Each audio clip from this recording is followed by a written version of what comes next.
আসসালামু আলাইকুম। আশা করি সবাই ভালো আছেন। আলহামদুলিল্লাহ। চলে এলাম আমার ভিউয়ার্সদের মাঝে ছোট্ট আরেকটি ভিডিও নিয়ে। আজকের রেসিপিতে আমি রেখেছি খুবই জনপ্রিয় শাহী ভাজা লাচ্ছা সেমাই। একদম সহজ উপায়ে ঝামেলাবিহীন এইভাবে তৈরি করে এয়ারটাইট বক্সে 5 থেকে 6 দিন রেখে দিতে পারেন।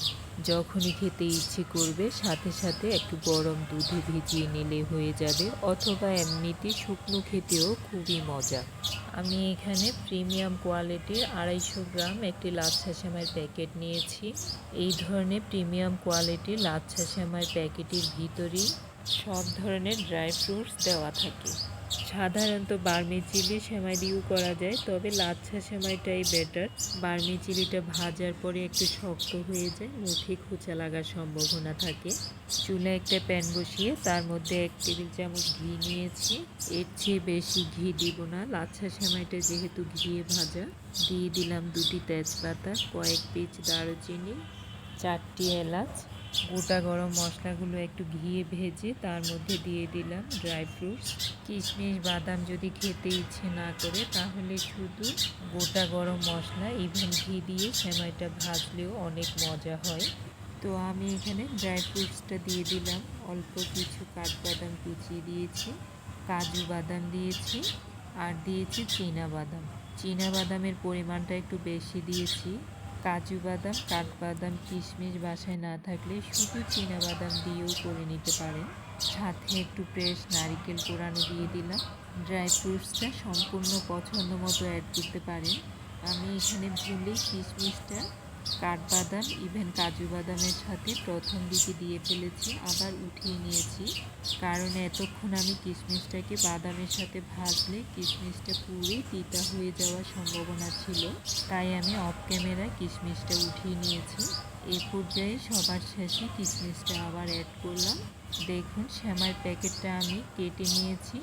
সেমাইয়ের ভিতরে এত বেশি ড্রাই ফ্রুটস দেওয়া আছে। এই ধরনের প্রিমিয়াম কোয়ালিটির লাচ্ছা সেমাইগুলো এই সুবিধাটা পাওয়া যায়, আলাদা করে ড্রাই ফ্রুটসের টেনশনটা থাকে না। দেখুন কতটা কিশমিশ বাদাম দেওয়া আছে সেমাইয়ের ভিতরে। আমি এক্সট্রা করে কিশমিশ বাদাম অ্যাড করাতে মনে হচ্ছে পরিমাণে অনেক বেশি হয়ে গেছে, সবগুলোই কিশমিশ বাদাম মনে হচ্ছে। এখানে যদি আপনার কিছুই দিতে ইচ্ছে না করে শুধু ঘি আর চিনি দিয়ে সেমাইটাকে ভেজে নিলেও কিন্তু অনেক মজা হয়। আমি এখানে চিনি ব্যবহার করেছি হাফ কাপ। আমার সেমাইয়ের প্যাকেটটা ছিল 250 গ্রাম, সেই অনুসারে চিনিটা হাফ কাপ দিয়েছি। পরিমাণ মতো লবণ দিয়েছি। আর এই সেমাইয়ের মধ্যে খুব বেশি মিষ্টি ভালো লাগে না, হালকা মিষ্টিটাই ভালো লাগে। চিনি দেওয়ার পর অনবরত এভাবে ভালো করে নাড়াতে হবে, না হলে কিন্তু চিনিটা তলানিতে পুড়ে ক্যারামেল হয়ে কালো হয়ে যাবে। সবশেষে হাফ কাপ ফুল ক্রিম গুঁড়ো দুধ অ্যাড করে নিয়েছি। এটা একদমই অপশনাল, ইচ্ছে করলে দিতে পারেন, না দিলেও কোনো সমস্যা নেই, যেহেতু দুধে ভিজিয়ে খাওয়া হবে। আমি দিয়েছি তার কারণ হলো সেমাইটা শুকনো খেতেও খুবই মজা, খুবই ভালো লাগে, তাই ফুল ক্রিম গুঁড়ো দুধটা অ্যাড করলাম যাতে আরেকটু বেশি মজা হয়। চাইলে এখানে বাসায় যদি থাকে মাওয়াটাও অ্যাড করতে পারেন। আমার মাওয়া বাসায় ছিল না, তাই ফুল ক্রিম গুঁড়ো দুধটাই ব্যবহার করেছি। ঈদের দিন আমরা অনেক ব্যস্ত থাকি, এত ব্যস্ততার মাঝে ঈদের 1 দিন 2 দিন আগে এভাবে সেমাইটাকে রেডি করে এয়ারটাইট বক্সে রেখে দিতে পারেন। শুধু দুধটা গরম করে সাথে সাথে সার্ভ করে নিতে পারেন। আশা করি দুর্দান্ত স্বাদে একদম সহজভাবে আমার শাহী লাচ্ছা সেমাই রেসিপিটি ভালো লেগেছে। ভালো লেগে থাকলে একটি লাইক দিবেন। নতুন কোনো বন্ধু যদি ভিডিওটি দেখে থাকেন তাহলে সাপোর্ট করে পাশে থাকার অনুরোধ রইল। আর যারা পাশে আছেন তাদেরকে অসংখ্য ধন্যবাদ। আপনার হাতের তৈরি প্রতিটি খাবার আপনার পরিবার ইভেন বাচ্চাদের জন্য স্বাস্থ্যকর।